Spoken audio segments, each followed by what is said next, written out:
सपना और हरीश बचपन के दोस्त थे।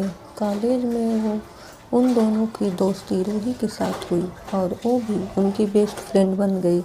हरीश और रूही एक दूसरे को चाहने लगे थे। सपना ये बात जानते थे। हरीश सपना को बस अपना बेस्ट फ्रेंड ही समझता था, लेकिन सपना उसे बचपन से प्यार करती थी और उसके साथ ही शादी करना चाहती थी। सपना हरीश के प्रति पागलपन की हद तक पर जैसी थी। वो हरीश को कभी किसी लड़की के साथ नहीं देख सकती थी। रूही के साथ भी हरीश अगर ज़्यादा बात कर लेता तो वो बिगड़ जाती थी और 2-3 दिन तक वो उससे बात नहीं करती थी। फिर हरीश के बहुत मनाने के बाद ही मानती थी। अब ये हमेशा की बात हो गई थी।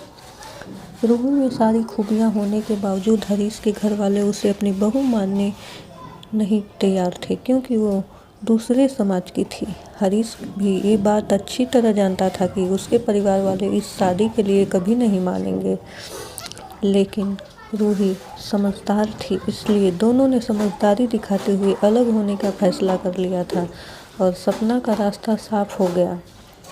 उसने साम दंड से हरीश से शादी रचा ली। शादी के बाद भी वो सपना का यही हाल था। वो बात पर हरीश पर शक करके उसे परेशान करती थी, हालांकि वो हरीश का बेहद ध्यान भी रखती थी। उसके मुंह से निकलने के पहले ही सपना हर बात समझ जाती थी। हरीश भी छोटी से छोटी ज़रूरतों के लिए सपना पर निर्भर था। सपना ने घर भी बड़े ही अच्छे तरीके से संभाला हुआ था। ऐसी ही जिंदगी चल रही थी। एक दिन हरीश को रूही का फ़ोन आता है। उसे मिलना चाहती थी। ये एक फ़ोन हरीश और सपना की ज़िंदगी में तूफान खड़ा कर देता है। हरीश और रूही एक रेस्टोरेंट में मिलने का तय करते हैं। सपना के स्वभाव को देखते हुए दोनों सपना को कुछ भी नहीं बताते, मगर सपना ने किसी तरह दोनों की बात सुन ली और हरीश पर ये जाहिर नहीं होने दिया। दूसरे दिन रूही के टेबल तक पहुंचता है हरीश, और बारिश की वजह से थोड़ी गीली सी हो चुकी थी।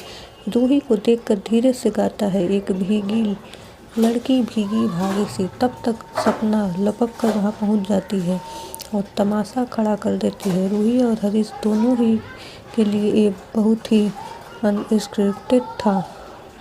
रूही अपमान की आग में झुलसती हुई वहाँ से निकलने की कोशिश करती है तो सपना उसे थप्पड़ लगा देती है। अब हरीश का भी ये संयम जवाब दे देता है और वो भी सपना को थप्पड़ मार देता है। सपना भुनभुनाती हुई वहाँ से चली जाती है। रूही भी बिना कुछ कहे वहाँ से निकल जाती है। घर जाने की बजाय हरीश अपने फ्रेंड के घर चला जाता है और यहाँ घर पर सपना खतरनाक कदम उठा चुकी थी। मैंने तुम्हें भी कुछ समझाया था सपना, और आज भी वही बात कहूँगा कि तुम्हें बहुत बड़ी गलतफहमी हो गई थी। हम दोनों के बीच संबंध कब के खत्म हो चुके थे। वो सिर्फ एक फ्रेंडली मुलाकात थी। सिर्फ तुम्हारे घर वाले और पागलपन से बचने के लिए हमने तुम्हें नहीं बताया था। हर साल जब भी बरसात होती है तुम ये हरकत ज़रूर करती हो सपना। अब बस भी करो यार, 3 साल हो गए हैं उस बात को 3 साल हो गए हैं उस बात को। अब मैं तंग आ गया हूँ तुमसे, हरीश ने कहा। मुझसे तंग आ गए हो ना, तो लो मैं जा रही हूँ, और इस बार तो पक्का कभी भी नहीं आऊँगा। दोबारा देखना, तुम बुला बुला कर थक जाओगे पर मैं नहीं आऊँगी, सपना ने गुस्से से कहा। तो जाओ ना, किसने रोका है? हर बार यही कहती हो और फिर वापस आ जाती हो। इस बार नहीं आऊँगी, कहते ही सपना ने बालकनी से छलांग लगा दी। सपना का शरीर नीचे प्राण पड़ा था, बारिश में भीगता हुआ। ठीक उसी दिन की तरह रेस्टोरेंट से गुस्से में निकली सपना ने घर आकर आत्महत्या कर ली थी। हरीश के घर आने तक उसका शरीर ऐसे ही भीगता रहा। नौटंकीबाज कहीं की 6 साल से हर बार बारिश के मौसम में एक बार ज़रूर आती है और हर बार लड़ाई करती है और फिर कभी न आने का फैसला करके चली जाती है। चलो अब अगली बारिश तक रास्ता देखूंगा पगली का। उसने नीचे झाँक कर देखा, सपना नहीं थी। भारी मन से गुनगुनाते हुए वो अंदर आ गया, एक लड़की भीगी भागी सी।